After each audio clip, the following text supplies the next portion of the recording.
بسم الله الرحمن الرحيم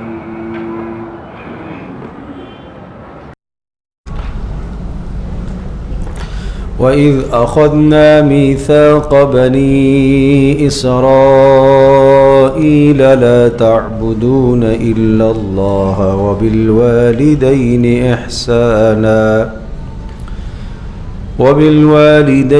إِحْسَانًا وَذِي الْقُرْبَى وَالْيَتَامَى وَالْمَسَاكِينِ وَقُولُوا لِلنَّاسِ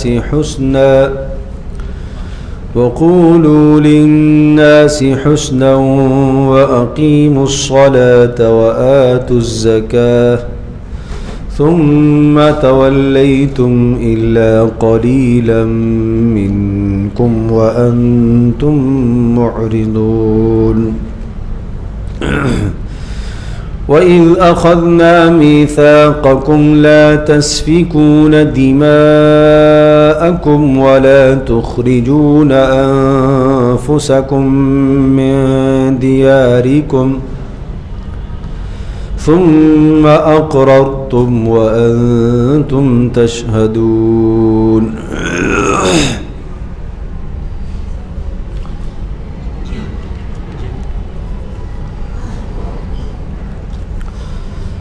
اللهم صل على سيدنا مولانا محمد وعلى آل سيدنا مولانا محمد وبارک وسلم۔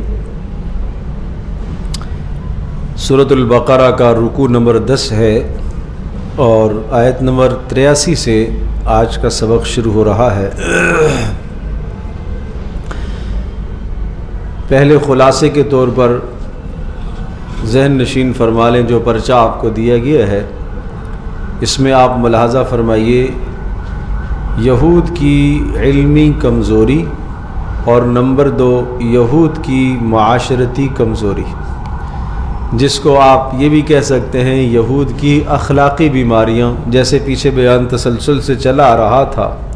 تو اس رکوع میں یہود کی 2 اخلاقی بیماریوں کا تذکرہ ہے، علمی کمزوری اور معاشرتی کمزوری۔ تو علمی کمزوری جیسا کہ وَإِذْ أَخَذْنَا مِيثَاقَ بَنِي إِسْرَائِيلَ لَا تَعْبُدُونَ إِلَّا اللَّهَ، یہاں اس کی تفصیل میں آپ ذہن نشین فرما لیجئے کہ 6 باتیں ہیں۔ پہلی بات جو ان کو کہی گئی ہے کہ اللہ کے سوا کسی کی بندگی مت کرنا، لیکن انہوں نے اس وعدے کی پاسداری نہیں کی۔ نمبر 2 حقوق العباد میں کہا گیا وَبِالْوَالِدَيْنِ إِحْسَانًا، ماں باپ کے ساتھ حسن سلوک کرتے رہنا، اور قرابت داروں کے ساتھ اور یتیموں کے ساتھ حسن سلوک کرتے رہنا، لیکن انہوں نے اس وعدے کو بھی پورا نہیں کیا۔ اور نمبر 2 میں حقوق العباد کے ساتھ لکھا ہے تدبیر منزل، یہ لفظ تنزل لکھ دیا ہے، تدبیر منزل۔ تدبیر منزل کا معنی یہ ہے کہ ایک اسلامی معاشرے کا بہترین گھرانہ کیسے سنوارا جائے، یہ ہے تدبیر منزل، گھر کو کیسے سنوارا جائے۔ لہذا گھر کا آغاز کہاں سے ہوتا ہے؟ انسان کی اپنی ذات ہے اور اس کے ماں باپ ہیں، پھر ماں باپ سے یہ خاندان آگے بڑھتا چلا جاتا ہے، بہن بھائی ہیں، پھر خالائیں ہیں، پھر چچے ہیں، پھر پھوپھیاں ہیں، یہ سب قرابت دار آتے ہیں۔ پھر قرابت داریوں کے بعد پھر یتیموں کا، مساکین کا حق، یہ سب تدبیر منزل میں آتا ہے۔ اور نمبر 3 حقوق العباد اخلاق حسنہ، وَقُولُوا لِلنَّاسِ حُسْنًا، لوگوں کے ساتھ بات کیسے کی جائے؟ اخلاق کے ساتھ، محبت کے ساتھ۔ میں اس کی تفصیل دوبارہ عرض کرتا ہوں۔ اور نمبر 4 عبادات بدنیہ کا انہیں پابند کیا گیا، اقیموا الصلاۃ، نماز قائم کرتے رہیے، لیکن انہوں نے اس وعدے کی بھی پاسداری نہیں کی۔ اور نمبر 5 عبادات مالیہ کا پابند کیا گیا کہ زکوٰۃ ادا کرتے رہنا، لیکن انہوں نے اس کا بھی خیال نہ رکھا۔ اور نمبر 6 عہد شکنی، وعدے کا توڑنا، گویا کہ یہ ان کی علمی کمزوریاں ہیں، اور اس علمی کمزوری کے ذیل میں 6 شقیں اور 6 جزیات آپ کے سامنے آ گئیں جو لکھی ہوئی ہیں تحریری صورت میں۔ اس کے بعد معاشرتی کمزوری کیا تھی؟ کہا گیا ایک دوسرے کا خون نہ بہاؤ اور جلا وطن نہ کرو، لا تسفکون دماءکم، اگلی جو آیت ہے آیت نمبر 84 میں اس کا بیان ہے، لیکن انہوں نے اس کی بھی پاسداری نہیں کی۔ اسی طرح سے نمبر 2، معاشرتی زندگی میں عہد شکنی، قتل کرنا، جلا وطن کرنا، قیدیوں پر ظلم کرنا اور کتاب کے بعض مضامین پر عمل کرنا اور بعض کا انکار کرنا، یہ یہودیوں کی بدترین بیماری تھی۔ تو یہ گویا کہ اس رکوع کا خلاصہ ہو گیا۔ اب آپ قرآن مجید میں دیکھیں، وَإِذْ أَخَذْنَا مِيثَاقَ بَنِي إِسْرَائِيل، اور وہ وقت یاد کیجئے جب ہم نے وعدہ لیا تھا، اخذنا ہم نے لیا تھا، میثاق بنی اسرائیل، بنی اسرائیل سے ہم نے ان کا وعدہ لیا تھا۔ کیا وعدہ لیا تھا؟ کہ لا تعبدون الا اللہ۔ پہلا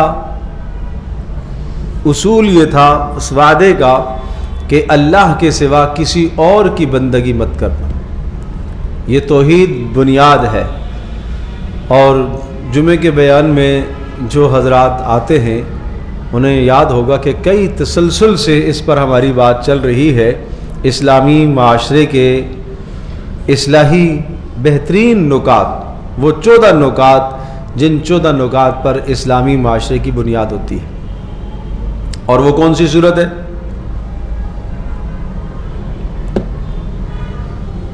جو جمعے میں بیان چل رہا ہے، سورہ بنی اسرائیل۔ اگر یہ باتیں آپ یاد رکھیں تو بڑی اہم باتیں۔ کیسے؟ سورہ بنی اسرائیل مکی صورت ہے اور مکی صورتوں میں سے آخری صورتیں، آخری زمانے کی، گویا کہ ہجرت سے 1 سال پہلے کی صورت ہے۔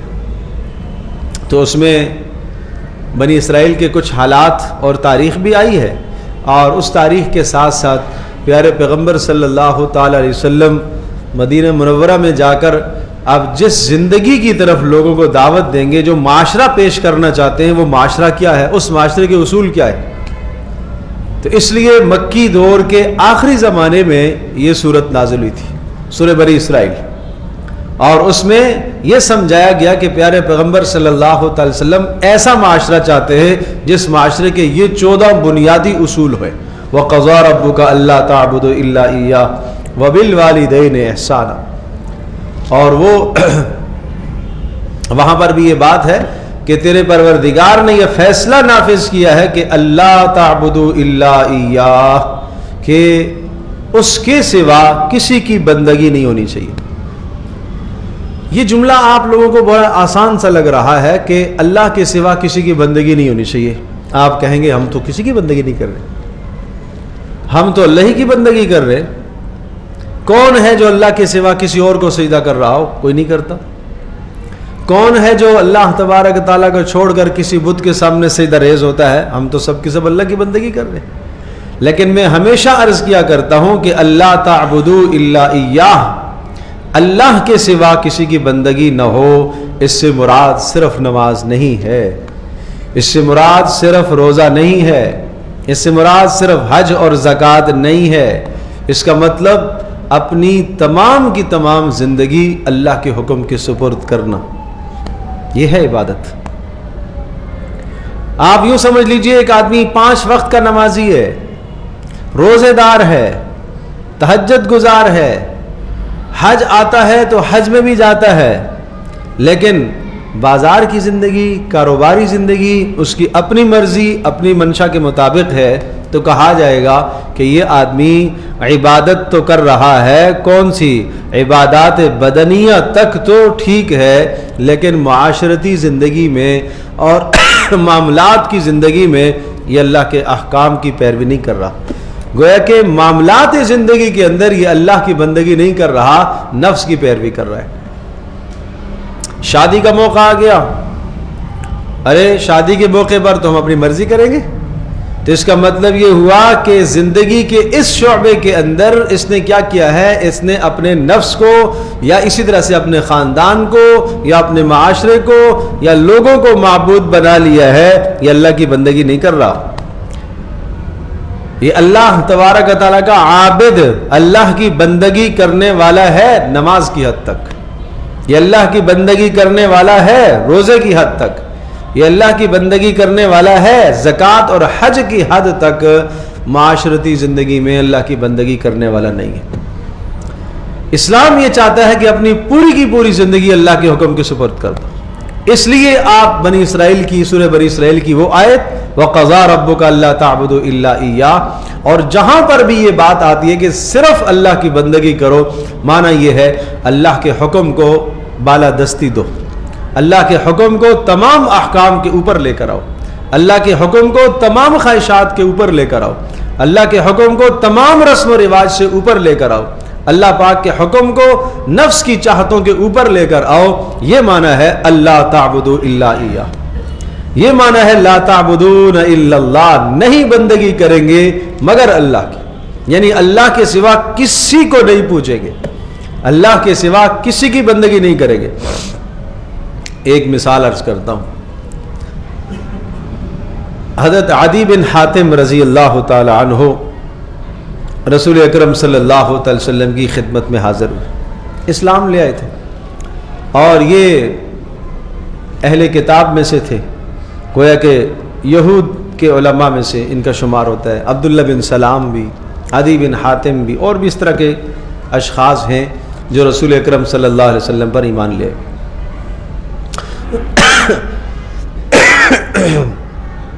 ایک آیت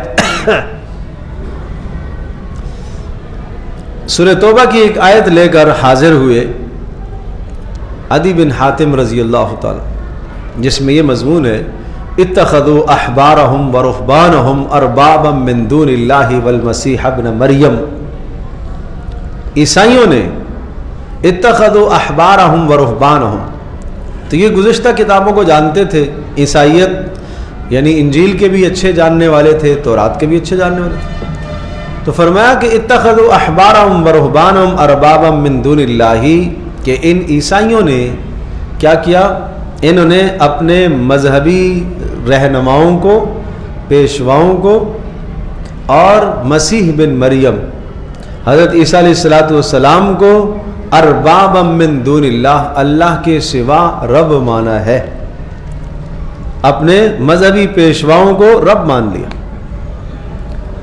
اور اسی طرح سے اپنے رہبان پادریوں کو انہوں نے کیا مان لیا، رب مان لیا۔ ہوا ہے کہ اللہ کے رسول ہم نے تو رب نہیں مانا، ہم نے تو رب نہیں مانا، ہم تو صرف اللہ کو رب مانتے ہیں۔ اب سنیے گا، رسول اکرم صلی اللہ علیہ وسلم نے ارشاد فرمایا کیا ایسا نہیں ہے کہ جس چیز کو انہوں نے حلال بتلایا تم نے اسے حلال سمجھا، اور جس چیز کو انہوں نے حرام بتلایا چاہے وہ حرام نہیں ہے تم نے اسے کیا سمجھا، حرام سمجھا۔ تو معنی یہ کہ حلال اور حرام میں تم نے اپنے ان پیشواؤں کی پیروی کی ہے اللہ کا حکم چھوڑ کر، اسی کا نام ہے اللہ کے علاوہ کسی اور کو رب ماننا، یہی ہے اللہ کے علاوہ کسی اور کو رب ماننا۔ کہ تمہیں حلال حرام میں کس کے حکم کی پیروی کرنی چاہیے تھی، اللہ کے حکم، لیکن اللہ کے حکم کو چھوڑ کر تم کسی اور کے حکم کی پیروی کرتے ہو، تو اسی کا نام ہے دوسرے کو رب ماننا۔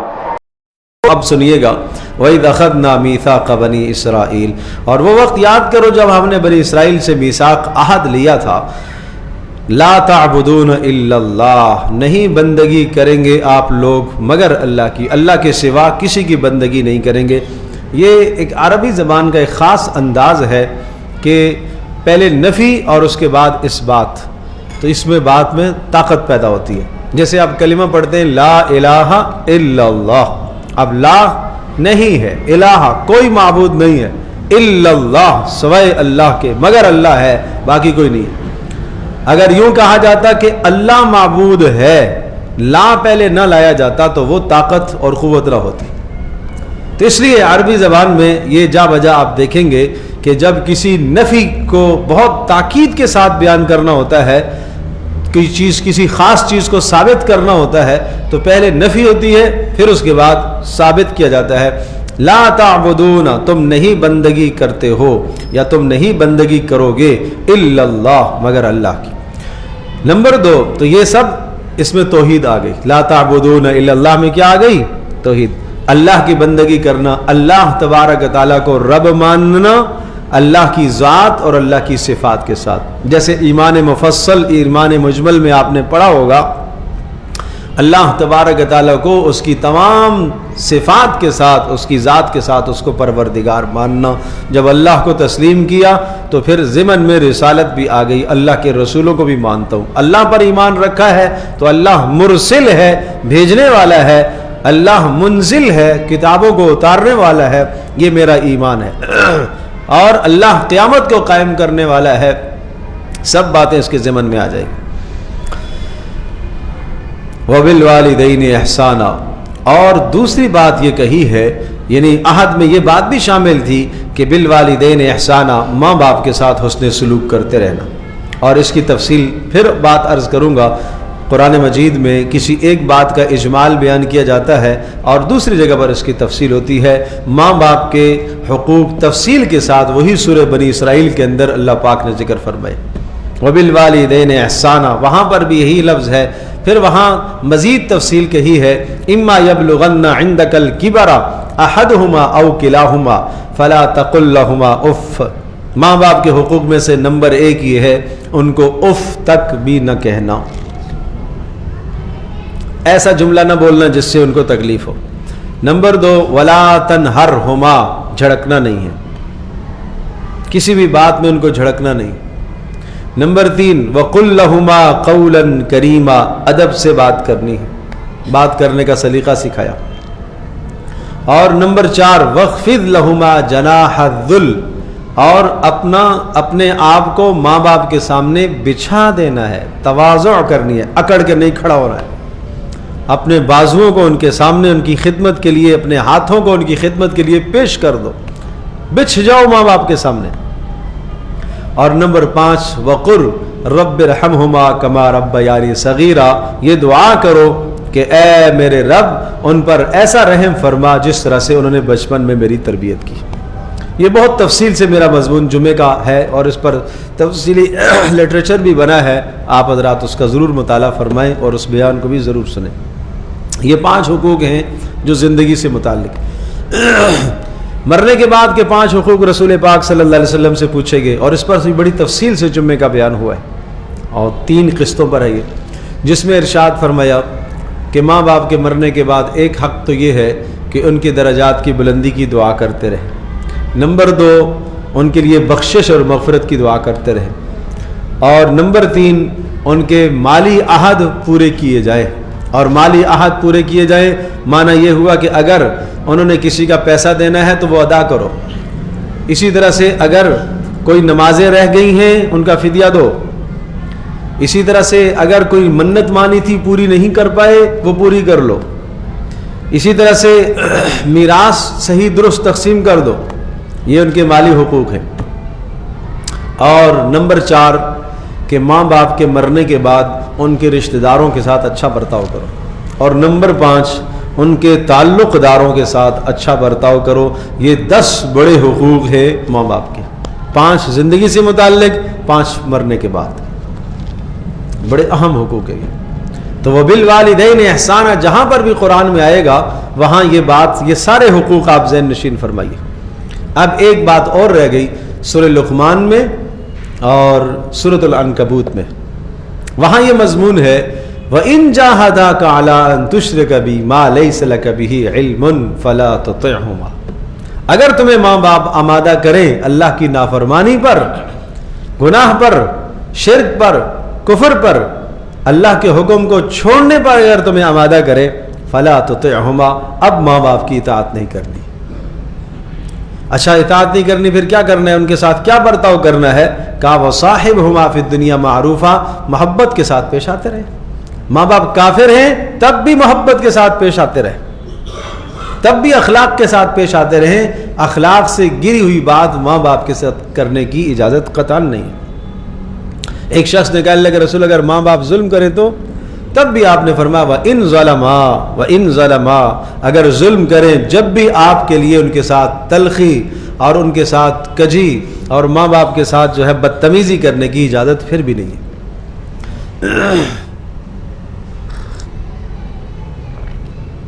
تو یہ ساری باتیں یاد رکھنے کی ہیں. اور ایک اور سورہ احقاف کا ایک مضمون ہے، وہ بھی جی چاہ رہا ہے اس کو بھی ذکر کروں، وہ بھی ہم نے بڑی تفصیل سے بیان کیا ہے. قال رب اوزعنی ان اشکر نعمتک التی انعمت علی وعلی والدی وان اعمل صالحا ترضاہ واصلح لی فی ذریتی. کتنی خوب دعا ہے. کہاں جب یہ آدمی ماں باپ کا جو فرما بردار ہوتا ہے، جب یہ جوانی کو پہنچتا ہے، جوانی سے گزرنے کے بعد حتی اذا بلغ اشدہ 40 سنہ، 40 سال کو جب پہنچ جاتا ہے نا، اب جب اپنی اولاد ہوتی ہے تو پھر ماں باپ کی قدر اور پیدا ہوتی ہے. اس لیے کہ اب اپنے بچوں کے لیے رات رات جاگتا ہے، جب اب ان کے لیے محنت کرتا ہے، سارا دن کما کر لاتا ہے، اور شام کو اگر آئے گھر میں عزت نہ ملے تو دل پہ کیا گزرتی ہوگی. پھر وہ ساری باتیں یاد آتی ہیں کہ ہاں باپ یوں کہا کرتے تھے، ماں یوں کہا کرتی تھی.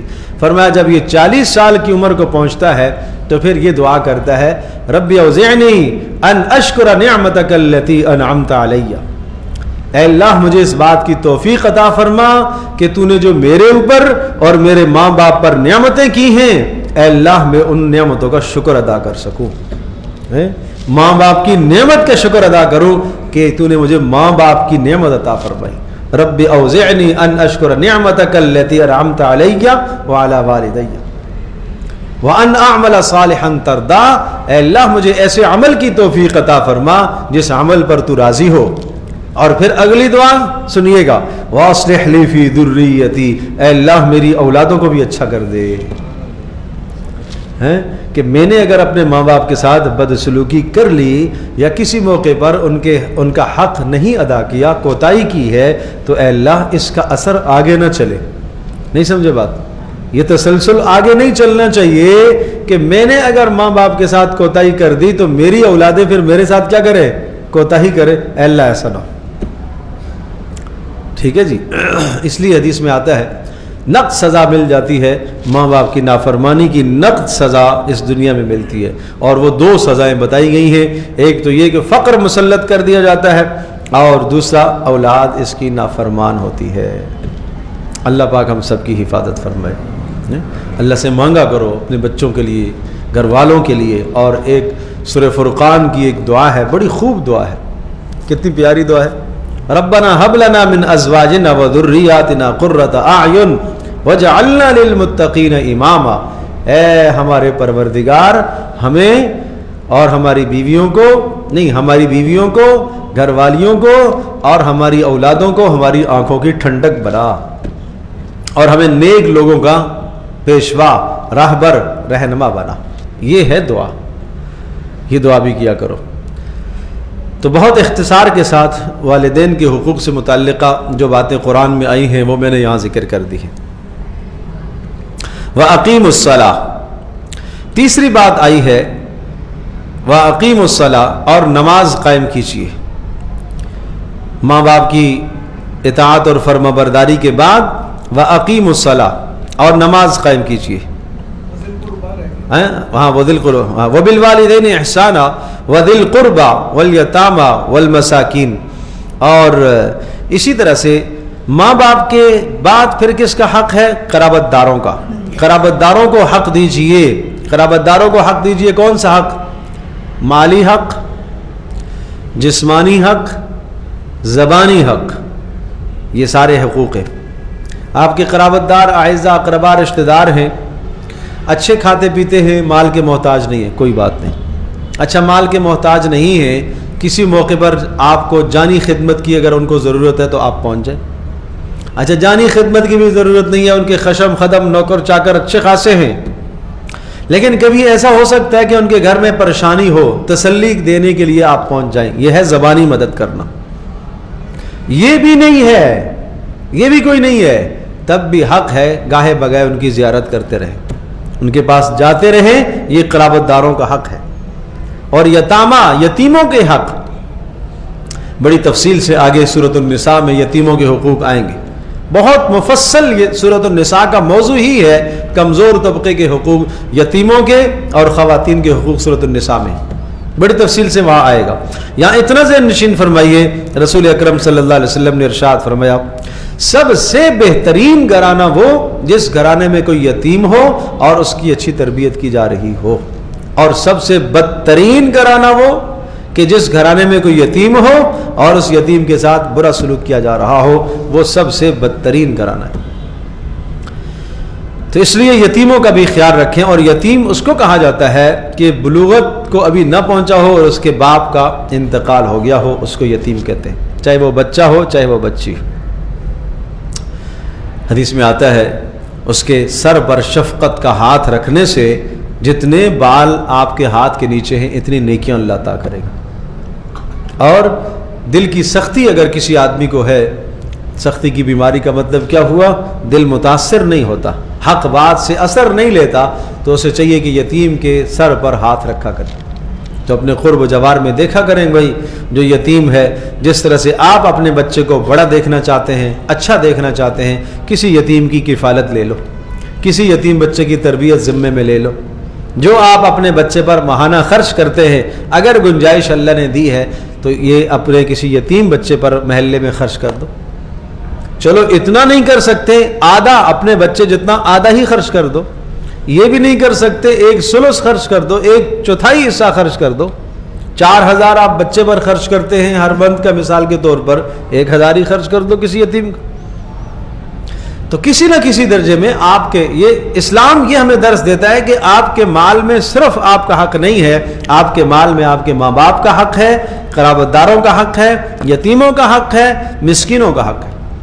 مسکین کس کو کہتے ہیں؟ مسکین اس کو کہا جاتا ہے کہ جس کے پاس ایک وقت کا کھانا ہو، بس اس کے سوا اس کے پاس کچھ بھی نہ ہو، اس کو مسکین کہتے ہیں۔ یا بعض نے کہا کہ مسکین اس کو کہتے ہیں جس کے پاس ایک وقت کا بھی کھانا نہ ہو۔ فقیر اور مسکین یہ دو اصطلاحات ہیں، قرآن میں دونوں لفظ استعمال ہوئے۔ تو بہرحال ایک مسکین وہ ہے جو راستے میں بھیک مانگتا ہوا مسکین ہمیں نظر آتا ہے؟ نہیں، اس میں اکثر و بیشتر ایسے ہوتے ہیں کہ جو بھکاری عادت جن کی ہوتی ہے، نہ ان کو دینا چاہیے نہ ان کی حوصلہ افزائی کرنی چاہیے۔ آپ دیکھ رہے ہیں کہ ایک آدمی اگر وہ جسم سے طاقتور ہے، مجھے یہ بتاؤ رسول اکرم صلی اللہ تعالیٰ علیہ وسلم سے زیادہ امت پر مہربان اور شفیق کوئی ہو سکتا ہے؟ نہیں۔ ایک شخص آیا، آپ نے دیکھا ڈھیل ڈول سے جسم سے آپ کو درست تندرست لگ رہا ہے، آپ علیہ السلام سے اس نے کوئی سوال کیا، بھیک مانگی، آپ علیہ السلام نے پوچھا آپ کے گھر میں کیا؟ اس نے کہا میرے گھر میں ایک چادر ہے، ایک پیالہ ہے، منگوائے، لے آیا وہ۔ آپ علیہ السلام نے دونوں چیزوں کو ہاتھ میں رکھ کر فرمایا کون 1 درہم سے ان دونوں چیزوں کو خریدے گا؟ ایک شخص نے کہا میں خریدوں گا۔ پھر آپ نے ارشاد فرمایا کون ان کو 2 درہموں سے خریدے گا؟ ایک نے کہا اللہ کے رسول میں 2 درہم سے خریدتا ہوں۔ اس کو کہتے ہیں نیلام کی بے، بولی لگی۔ تو اس سے جو فقہاء نے مسئلے نکالے ہیں اس حدیث کے اس ٹکڑے سے، اللہ اکبر، اللہ پاک غریب رحمت فرمائے اہل علم فقہاء علماء پر ایسے ایسے مسائل کا استنباط کیا اس حدیث سے۔ تو پھر آپ علیہ السلام نے اس 2 والے کو دے دیا، 2 درہم سے لے لیے اور یہ پیالہ چادر اس کو دیا۔ پتہ یہ چلا کہ جب تک گھر میں اتنا سامان موجود ہے، حالانکہ پیالہ شدید ترین ضرورت کی چیز ہے، چادر شدید ترین ضرورت کی چیز ہے، جب تک یہ مال بک سکے آدمی کو بھی نہیں مانگنا چاہیے۔ ٹھیک ہے، تو آپ علیہ السلام نے وہ 2 درہم وصول فرمائے، ایک کا اس سے کہا کہ جاؤ گھر میں آٹا دے کر آؤ، اور ایک سے آپ نے کلہاڑی خریدوائی، اور آپ نے اپنے مبارک ہاتھوں سے اس میں ایک دستہ لکڑی ٹھونکی اور فرمایا جاؤ جا کے جنگل سے لکڑیاں کاٹو اور بیچو، اور 15 دن تم مجھے نظر نہ آؤ۔ 15 دن کے بعد آئے تو ان کے پاس اچھی خاصی رقم جمع ہو گئی تھی۔ آپ نے عمل پر لگایا، کام پر لگایا، ضرورت اس وقت پوری کر دیتے اگر آپ علیہ السلام۔ تو یہ سبق کیسے ملتا امت کو؟ یہ ہمارے لیے سبق کیسے ہوتا؟ تو کوئی ایسا آدمی ہے اس کو کام پر کھڑا کرو، یہ بڑا کام ہے کہ آپ نے کسی کو کام پر لگا دیا. کسی کی ضرورت، یہ بھی تو ضرورت پوری کرنی ہے کہ آپ نے اس کا آئندہ بھیک مانگنے سے بچا لیا ہے. مسجدوں میں کھڑے ہو کے جو مانگتے ہیں تو نہ تو ایسوں کو دینا چاہیے، اور اگر وہ مانگتا ہے تو ہر آدمی کی ذمہ داری اس کو بٹھاؤ. بھائی مسجد میں مت سوال کرو. وَأَنَّ الْمَسَاجِدَ لِلَّهِ، مسجدیں تو اللہ کا گھر ہے. مسجد میں کوئی شخص اپنی ذات کے لیے سوال نہیں کر سکتا. اپنی ذات کے لیے سوال کرنا جائز نہیں ہے، اس لیے گناہ کی بات ہے. مسجد میں دینا بھی جائز نہیں ہے، ایسے بھیک مانگنے والے کو تو دینا بھی جائز نہیں ہے. اگر یہاں اگر کوئی بات کہے، آدمی منع کرے، تو 2-4 ہمدرد اس کے کھڑے ہو جاتے ہیں. تو یہ مسئلہ سمجھنے کی ضرورت ہے. اس لیے حدیث پاک میں آتا ہے کہ جو آدمی بھیک مانگتا ہے مال میں اضافہ کرنے کے لیے، قیامت کے دن اس طرح سے آئے گا کہ اس کے چہرے پر بھیک کا دبا اور نشان ہوگا، اور کبھی بھی اس کے مال میں اضافہ نہیں ہوتا. ایسے مساکین کو تلاش کرو جو حاجت مند ہیں، ضرورت مند ہیں، سفید پوش ہیں، نہیں سوال کرتے. گھر میں تنگ دستی ہے، فاقے آ جاتے ہیں لیکن سوال نہیں کرتے. ایسے لوگوں کو تلاش کر کے ان تک پہنچاؤ. وَقُولُوا لِلنَّاسِ حُسْنًا، اور کہو لوگوں سے اچھی بات کہو، اخلاق سے بات کرو. یہ گفتار کا طریقہ سکھایا گیا ہے. وَقُولُوا لِلنَّاسِ حُسْنًا قَوْلًا حُسْنًا حَسَنًا، لوگوں سے اچھی بات کرو. معنی یہ کہ اخلاق کے دائرے میں رہتے ہوئے بات کرو، بدتمیزی سے بات کرو. اس کی ایک بڑی اہم تفصیل آئی ہے سورہ لقمان میں. وَلَا تُصَعِّرْ خَدَّكَ لِلنَّاسِ وَلَا تَمْشِ فِي الْأَرْضِ مَرَحًا إِنَّ اللَّهَ لَا يُحِبُّ كُلَّ مُخْتَالٍ فَخُورٍ. دیکھو گفتگو کرنے کا انداز قرآن کیسے سکھا رہا ہے، کیسے گفتگو کی جائے. ایک تو یہ بات آ گئی وَقُولُوا لِلنَّاسِ حُسْنًا، لوگوں سے اچھی گفتگو کرو. دوسرا اتقوا اللہ وقولوا قولا سدیدا، صاف ستھری بات کہا کرو، نپی تلی بات کہا کرو. اور تیسرا سورہ لقمان میں آیا ہے ولا تصعر خدک للناس، گال پھلا کر بات نہ کیا کرو. گال پھلا کر بات، منہ چڑھا کر بات کرنا، متکبرانہ لہجے میں بات کرنا، متکبرانہ لہجے میں بات کرنا یہ نہ کیا کرو. اور وقصد فی مشیک واغضض من صوتک، یہاں تک قرآن بتاتا ہے آواز کو پست رکھ کے بات کیا کرو، جتنی ضرورت ہو اتنی آواز اونچی کیا کرو. یہ قرآن گفتگو کا انداز سکھا رہا ہے کہ کس طرح سے گفتگو کرنی چاہیے، کس طرح سے بات کرنی چاہیے آدمی کو. یہ اخلاق ہمیں سیکھنے کی ضرورت ہے، سکھانے کی ضرورت ہے. اس لیے کہ آپ کی زبان سے ایک نکلنے والا جملہ اور کلمہ یہ اگلے کا دل توڑ سکتا ہے، یہ دل توڑ سکتا ہے. یہ ساری زندگی وہ بات یاد رہتی ہے، اچھا اس نے مجھے یہ کہا تھا، اس نے مجھے یہ کہا تھا. وہ وقالوا لولا نزل هذا القرآن على رجل من القريتين عظيم، طائف میں رسول پاک صلی اللہ علیہ وسلم جب تشریف لے گئے تھے تو وہاں کے سرداروں کو آپ نے ایمان دین پیش کیا. تو ایک کہنے لگا طائف اور مکہ میں اللہ پاک کو آپ سے زیادہ کوئی بڑا آدمی نہیں نظر آیا جس کو اللہ پاک رسول بناتا، آپ کو رسول بنایا. فقیر ہیں آپ، مال آپ کے پاس نہیں، پیسہ آپ کے پاس نہیں. یہ کیا ہے؟ گویا کہ طنز کیا، طعنہ دیا. تو مکہ جب فتح ہوا تو یہ لوگ آئے، آپ علیہ السلام کو وہ 15 سال پرانی بات یاد آ گئی. جس نے یہ طعنہ دیا تھا 15 سال پرانی بات آپ علیہ السلام کو یاد آ گئی. سوچنے کی بات ہے، کب کی بات. تو بہرحال بہت زیادہ اس بات کی ضرورت ہے کہ ہم اس بات کی کوشش کریں کہ ہماری زبان سے اور ہمارے کسی عمل سے کسی مسلمان کو اذیت اور تکلیف نہ ہو. اچھی گفتگو سیکھو، اچھا کلام سیکھو، اخلاق سے بات کرو. وَأَقِيمُوا الصَّلَاةَ وَآتُوا الزَّكَاةَ، اور یہ عہد بھی ہم نے ان سے لیا تھا، نمازوں کو قائم کرو اور زکوٰۃ ادا کرو. تو یہ عہد ہم سے بھی ہے نا. اسلام میں داخل ہونے کا مطلب کیا ہوا؟ بھئی اللہ کے احکام کی پابندی کروں گا، اور اسلام کے احکام میں سب سے پہلا حکم نماز ہے. یہ عہد ہے اللہ کے ساتھ ہمارا. آپ کہیں گے ہم نے تو کوئی وعدہ نہیں کیا. بھئی یہ عہد ہے، لا شعوری طور پر انسان اس عہد میں آتا ہے. وآتوا الزکاۃ، اور زکوٰۃ کی ادائیگی. زکوٰۃ کی ادائیگی یعنی اگر زکوٰۃ فرض ہوگی تو میں زکوٰۃ ادا کروں گا. ثم تولیتم الا قلیلا منکم، پھر تم میں سے اکثر نے اعراض کر لیا، ثم تولیتم، پھر تم نے اعراض کر دیا، الا قلیلا منکم، مگر تم میں سے بہت تھوڑے لوگ، وانتم معرضون، اور تم اعراض کر رہے تھے، وَإِذْ أَخَذْنَا مِيثَاقَكُمْ، معاشرتی کمزوریاں، وَإِذْ أَخَذْنَا مِيثَاقَكُمْ، اور وہ وقت یاد کرو جب ہم نے تم سے میثاق لیا تھا، کیا میثاق لیا تھا؟ لا تسفکون دماءکم، کہ تم ایک دوسرے کا خون نہ بہاؤ۔ تو یہ عہد اللہ نے ہم سے بھی لیا ہے کہ نہیں لیا ہے؟ بولو بھائی، اسلام میں داخل ہونے کا مطلب یہ ہے کہ اب جو اس انسان نے کلمہ پڑھ لیا ہے اس کی جان قابل احترام ہے، اب اس کا خون بہانا جائز نہیں ہے۔ اتنی سخت باتیں آئی ہیں قتل کے حوالے سے۔ فرمایا اگر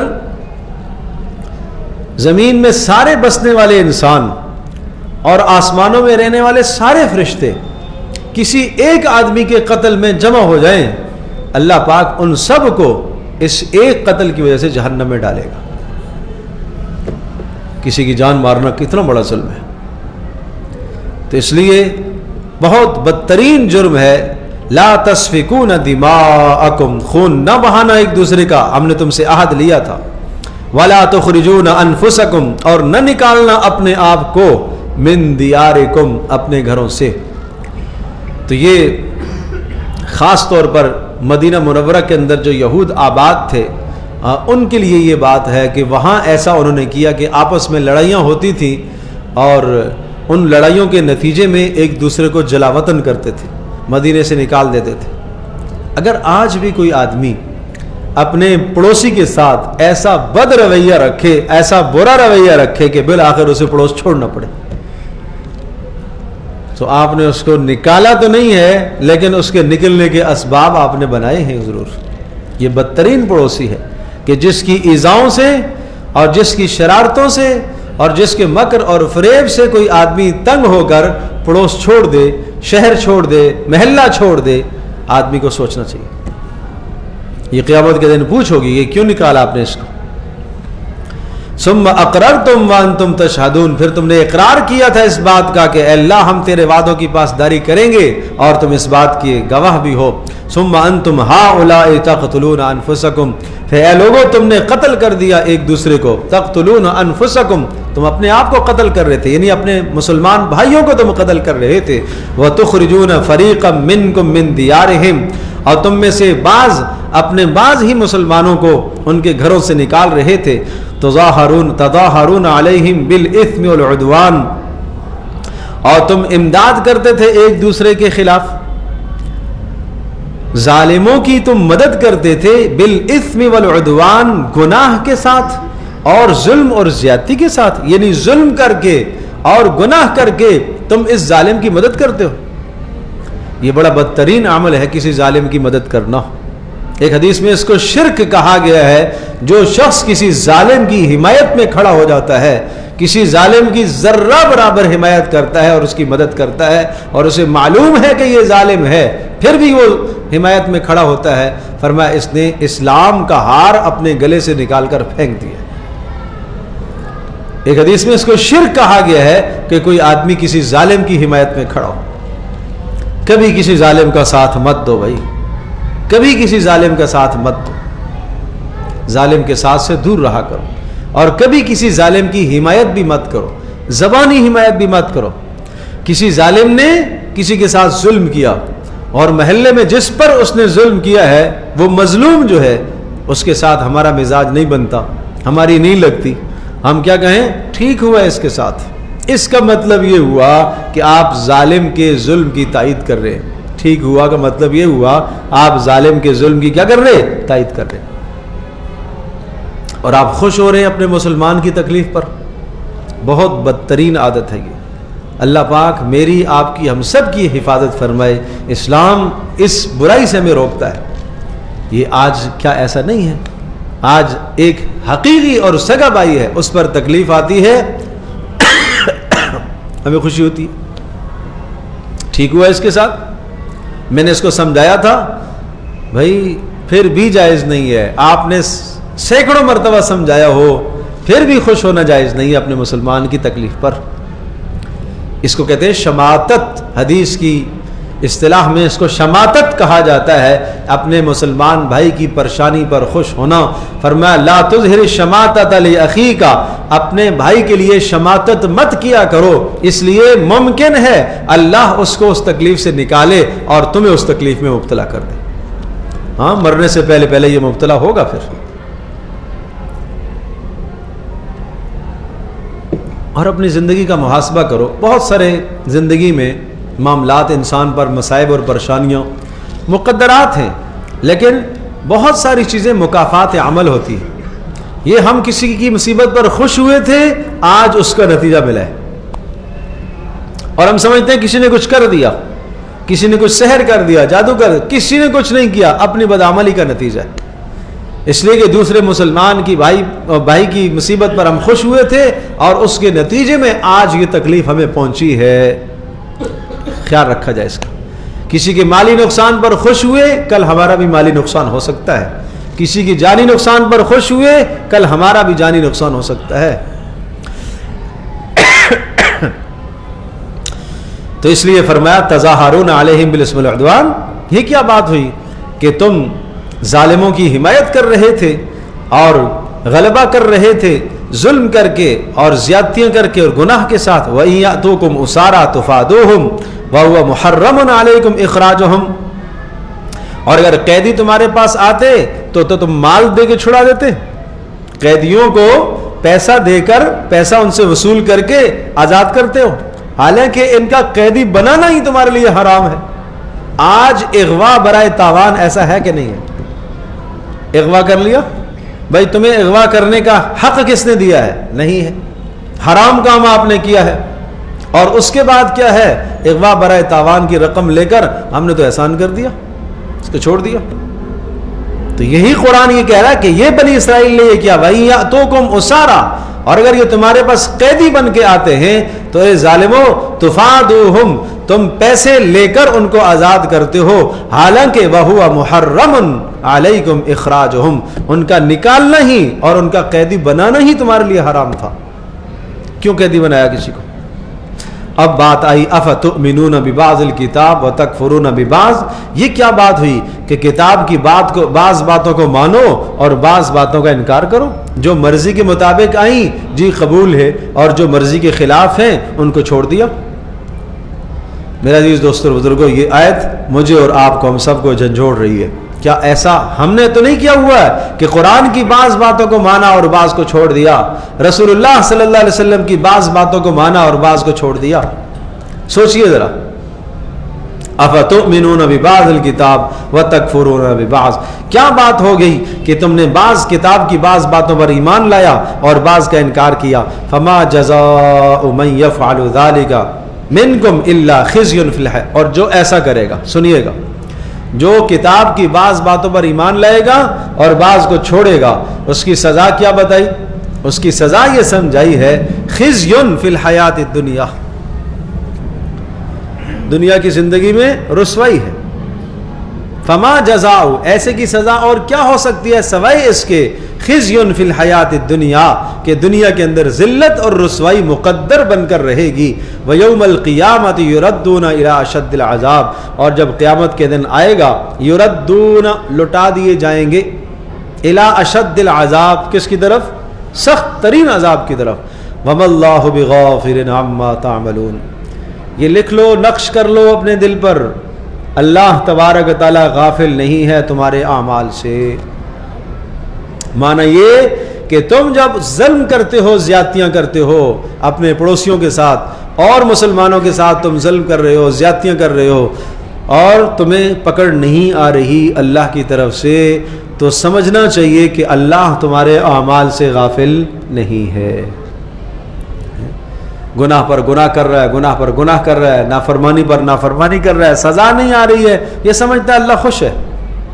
اس لیے حدیث میں آتا ہے کہ جب کسی آدمی کو دیکھو کہ دنیا کی نعمتیں اللہ نے اس کو دے رکھی ہیں اور اس کے باوجود بھی وہ نافرمانی میں مبتلا ہے، تو یہ مت سمجھو کہ اللہ اس سے خوش ہے، یہ استدراج ہے، ڈھیل ہے، اس کو یہ ڈھیل ہے۔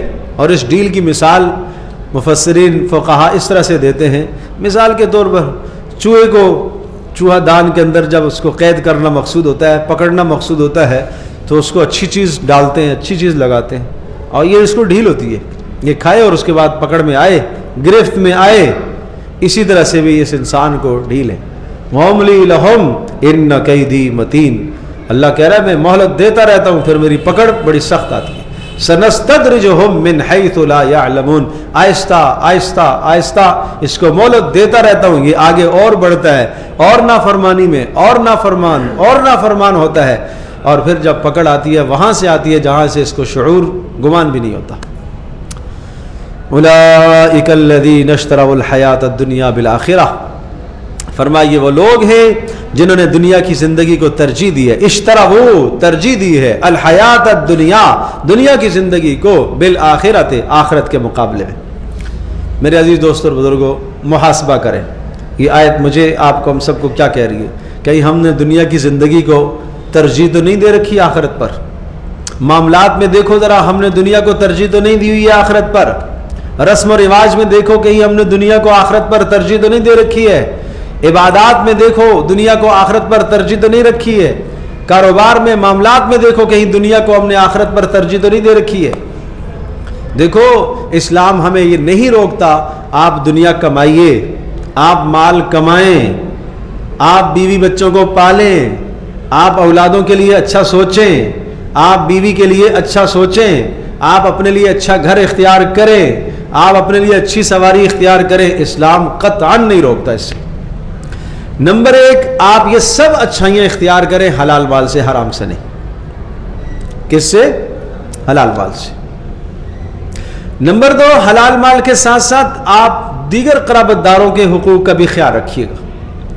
نمبر تین، آپ یہ سب اچھائیاں اختیار کریں اپنے لیے، بچوں کے لیے اچھی تعلیم، اچھی قابلیت، سب کچھ کریں، لیکن مقصد نمود و نمائش نہ ہو، مقصد دکھلاوا نہ ہو، مقصد دکھلاوا نہ ہو۔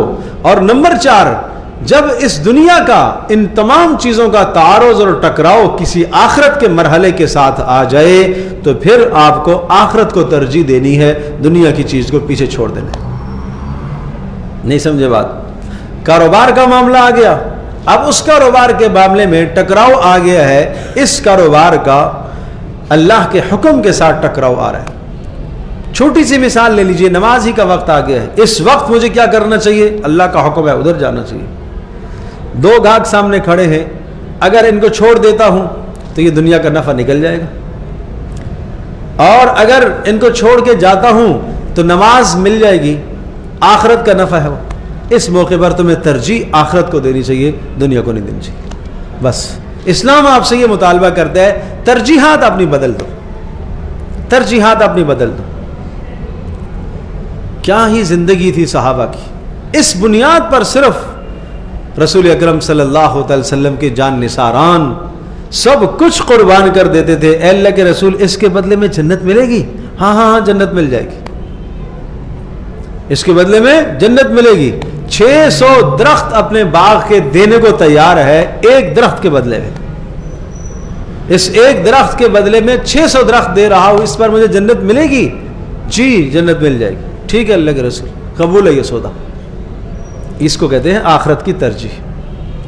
اس لیے قرآن بڑا شکوہ کر کے کہہ رہا ہے، بل تؤثرون الحیات الدنیا والآخرۃ خیر وابقیٰ، تم نے دنیا کی زندگی کو ترجیح دے رکھی ہے، حالانکہ آخرت تمہارے لیے بہتر ہے، آخرت تمہارے لیے باقی ہے۔ ایک اور آیت سورہ نحل کی عرض کرتا ہوں، اور یہ اس آیت کو نوٹ کیجئے، اپنے پاس لکھ لیجئے، ما عندکم ینفد وما عند اللہ باق، جو تمہارے پاس ہے وہ ختم ہو جانے والا ہے، جو اللہ کے پاس ہے وہ باقی رہنے والا ہے۔ تو معنی کیا ہوا؟ تمہارا مال ختم ہو جائے گا، جو تم نے اللہ کے پاس صدقہ کر کے بھیجا وہ باقی رہ جائے گا، تمہاری جوانی ختم ہو جائے گی، زندگی ختم ہو جائے گی، اس زندگی کو اللہ کی بندگی میں کھپایا وہ باقی رہ جائے گی۔ نعمت تمہیں ملی ہے ختم ہو جائے گی، اس نعمت پر جو شکر کیا وہ اللہ کے پاس باقی رہ گیا۔ تکلیف ختم ہو جائے گی، اس تکلیف پر جو صبر کیا وہ اللہ کے پاس باقی رہ جائے گا۔ یوں ترجیحات کو سمجھو۔ پیارے پیغمبر صلی اللہ علیہ وسلم نے کس طرح سے اپنے گھر کی تربیت کیسی فرمائی؟ عائشہ عائشہ رضی اللہ تعالی عنہا فرماتی ہے ایک بکری ذبح ہوئی گھر میں اور صدقہ کرنے کا حکم دیا، صدقہ کرو ایک دستی میں نے بچا کر رکھ لی، رسول پاک صلی اللہ علیہ وسلم کو دستی کا گوشت پسند ہے، آپ علیہ السلام کو میں پکا کر کھلاؤں۔ رسول اکرم صلی اللہ علیہ وسلم تشریف لائے، پوچھا عائشہ کچھ بچا ہے؟ تو میں نے کہا اللہ کے رسول ایک دستی بچ گئی، باقی سارا چلا گیا، صدقہ ہو گیا۔ تو آپ نے فرمایا باقی سارا بچ گیا، ایک دستی نہیں بچی۔ نہیں سمجھے بات؟ جو صدقہ کر دیا وہ تو بچ گیا، محفوظ ہو گیا اللہ کے پاس، اور یہ جو ہم نے اپنے کھانے کے لیے رکھی ہے یہ نہیں بچی۔ ذہن بدلا، آپ نے سوچ کو بدلا، نہیں بچا کیا ہے اور باقی کیا ہے، فانی کیا ہے، یہ سمجھنے کی بات ہے عائشہ، کہ جو آپ نے صدقہ کر دیا اللہ کے پاس بھیج دیا وہ کیا ہو گیا، باقی ہو گیا، اور جو ہم نے جو کھایا پیا یہ کیا ہو گیا، یہ فانی ہے، یہ فنا ہے۔ تو اللہ ہمیں یہ حقیقت سمجھا دے، فانی اور باقی کی حقیقت اللہ ہمیں سمجھا دے، یہ حقیقت سمجھ میں آ جائے تو پھر دنیا کی ساری جھنجھٹیں ختم ہو جائیں، پھر ان مصائب سے انسان نکل جائے گا۔ کیا ہی اچھی بات ہو، مصیبت آئی ہے، سمجھ میں آ جائے، اللہ میرے بھی آپ کے دل میں یہ بات ڈال دے اور ہمارا نظریہ بن جائے کہ یہ جو تکلیف ہے یہ کیا ہے، فانی ہے، اس پر صبر وہ باقی رہ جائے گا۔ یہ تکلیف نکل جائے گی لیکن اس پر جو صبر کروں گا وہ کیا ہو جائے گا، باقی رہ جائے گا۔ نعمت اللہ نے دی ہے بھائی، یہ نعمت فانی ہے، لیکن اس پر جو شکر کروں گا وہ باقی رہ جائے گا۔ وہ بات مثل ایک مشہور ہے، ایک بادشاہ نے ایک وزیر سے کہا میرے لیے ایک انگوٹھی بنا کے لاؤ، اور اس انگوٹھی کا ایک اس میں نگینہ لگاؤ اور اس میں ایک ایسا لفظ لکھ کر لاؤ کہ جس کو میں خوشی میں دیکھوں، شدید ترین خوشی میں، تو میں آپے سے باہر نہ ہوں، اور اگر میں غم میں بھی دیکھوں تو میرا غم چھٹ جائے۔ تو اس نے یہ جملہ لکھا، یہ وقت گزر جائے گا، اب جب خوشی آئے تو دیکھے یہ وقت گزر جائے گا، تو بھائی یہ خوشی بھی کیا ہے، عارضی ہے۔ غمی آئے تو وہ دیکھے یہ وقت گزر جائے گا، تو یہ غمی بھی کیا ہے، عارضی۔ تو اس لیے اللہ پاک نے جو نعمتیں دے رکھی ہیں سمجھا کرو یہ نعمتیں عارضی ہیں، ان نعمتوں پر شکر ادا کیا کرو۔ جو مصائب اللہ نے بھیجے ہیں سمجھا کرو یہ مصائب بھی عارضی ہیں، ان مصائب پر جو صبر ہوگا وہ اللہ کے پاس باقی رہ جائے گا۔ واللہ بغافل عما تعملون۔ فرمایا اولئک الذین اشتروا الضلالۃ اولئک الذین اشتروا الحیاۃ الدنیا بالآخرہ، یہ وہ لوگ ہیں جو دنیا کی زندگی کو آخرت کے مقابلے میں ترجیح دیتے ہیں۔ فلا یخفف عنہم العذاب، ان سے عذاب ہلکا نہیں کیا جائے گا، عذاب ہلکا نہیں کیا جائے گا، ولا ہم ینصرون، اور نہ ان کی مدد کی جائے گی۔ میں پھر بات کو عرض کر رہا ہوں، ترجیحات کی بات ہے۔